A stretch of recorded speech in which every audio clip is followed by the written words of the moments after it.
Hello, and welcome to our video about Mannerism and Baroque art going on in Europe here in the kind of mid-15, early 1600s. Here's what we're going to take a look at in this video. We'll look at first, what is Mannerism, kind of remind ourselves what it is. We'll look at what's involved in the Baroque period, both art and music, and then how our ruler is going to be using art to kind of further their power during its time period.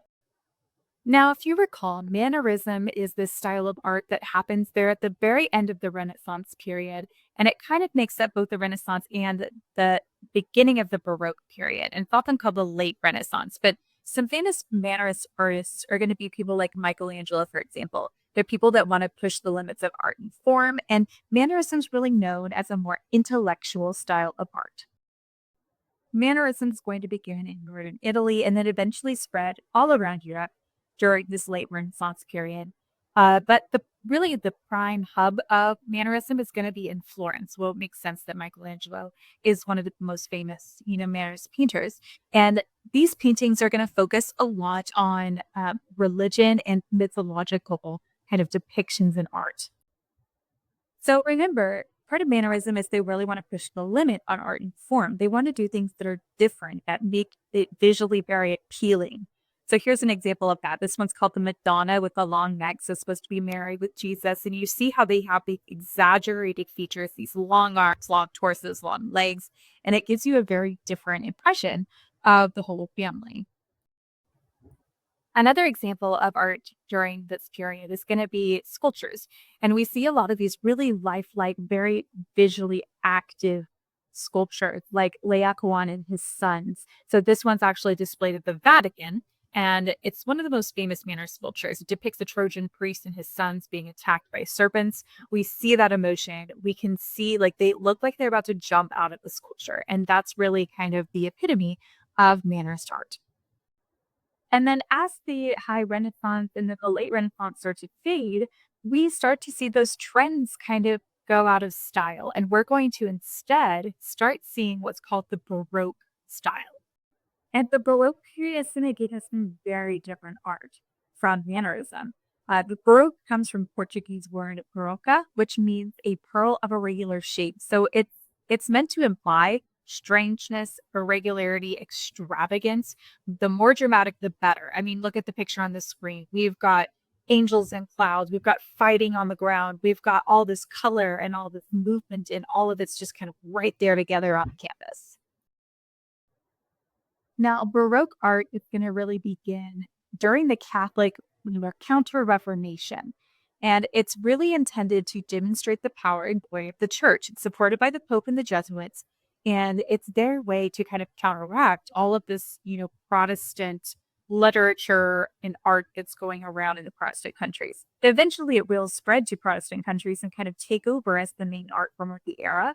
But just that kind of emphasis on grandeur, emotion, movement, unity, that's all going to start because of the Catholic Church investing in the art.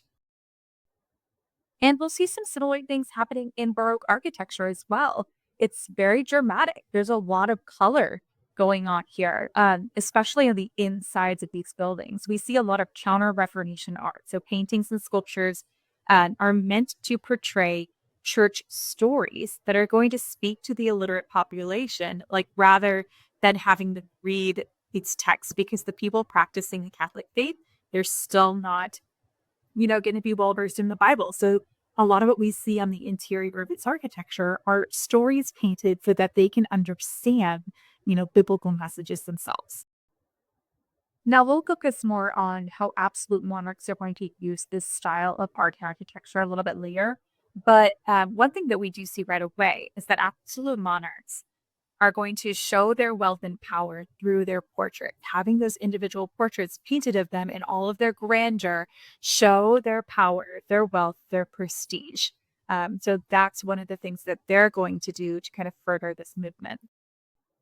Now, some of these trends are going to be specifically more focused on Catholic Baroque painters. And the trend of having your wealth and power displayed through the art, through your clothing, the gold and silver, ornamentation, lace and furs, all of that's really going to be coming from the Catholic nation. So think like France, the Holy Roman Empire, different Italian city-states. We'll see lots of parties where rich and famous people are the subject to the artwork, and you see their beautiful palaces and gardens. We also see lots of like floating little baby angels, like little cherubs or spirits, are seen in these bright blue skies with puffy white clouds. So when you see pictures like that, especially, just floating babies in the sky, that's really that Baroque style. That's that time period. Now, probably the most significant of the Baroque painters that you'll think of when you think of Counter-Reformation artists is going to be this guy called Peter Paul Rubens. And he's really the leader of this Baroque style. He paints a lot of portraits during this time period, like the one of the Marquesa on the screen. But he does a lot of dramatic religious and mythological paintings, which we'll look at here in a second. He grew up under the Holy Roman Empire, and the Counter Reformation is going to be a big influence in his art and in his life. Here's another example of one of his biblical pieces. So this is actually Daniel and the Lion's Death. You can see it at the National Gallery of Art in Washington, D.C. if you ever make a trip to D.C. But it's the biblical story of Daniel in the Bible, where he's thrown into the den of lions for defying the royal decree. But these lions are life size lions. This piece is massive and just it shows all those dark colors, the dark texture, the biblical themes, like all of the things that you would look for in a Baroque piece. Another change that Baroque art is going to bring is it's going to be a lot more violent. So if you look on the screen here, on the left and the right, these are both pictures that are meant to portray the same story. It's supposed to be the account of the beheading of Holofernes by Judith. And you see on the right, the Renaissance style, much less gory than what you're seeing on the left, where these people look very realistic in their beheading of this man. So everything we've looked at with that Baroque style has been from the Catholic Counter-Reformation stance.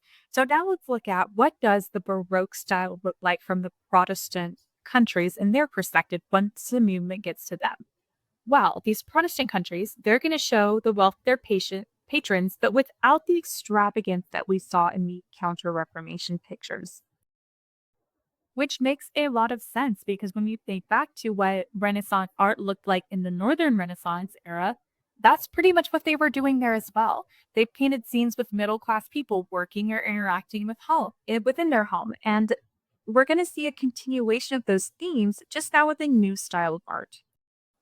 Now, one of the most influential painters from the Protestant Baroque period is going to be Rembrandt, whose pictures are here on the screen. These are actually self-portraits he did of himself at different stages of his life. And you can see here that style in action. You see his work depicts everyday people with imperfections like himself. He doesn't idealize himself. He's working on that, like the realism, the focus of human emotions. And that's what's really going to resonate with people over time is that, that's the style that people are really drawn to. Another example of this time period, it's also going to be another Dutch painter. So both of these guys are from what's called the Dutch Golden Age. But this is Vermeer, and he paints a lot of with people, specifically women, a lot of the time, in their homes, kind of doing everyday tasks, and uses that same particular style with the kind of jewel tone colors, the more realism. Like these look like real women. Um, and you might notice that the one on the right is actually the front cover of our textbook. So just a little fun fact. Now, this is Vermeer's probably most famous work. It's called The Girl with the Pearl Earring. And this piece right here, I mean, it's probably my favorite piece out of everything we've looked at before on this course, but it's truly just a good example of the Baroque period. She's known as the Mona Lisa of the North. She's got this enigmatic quality, that kind of half smile sort of thing going on.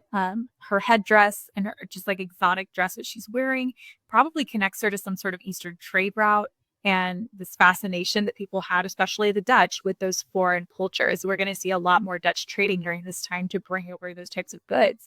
We also see just the painting style in general. We see the use of light and shade, the depiction of the girl's face. It's extremely realistic.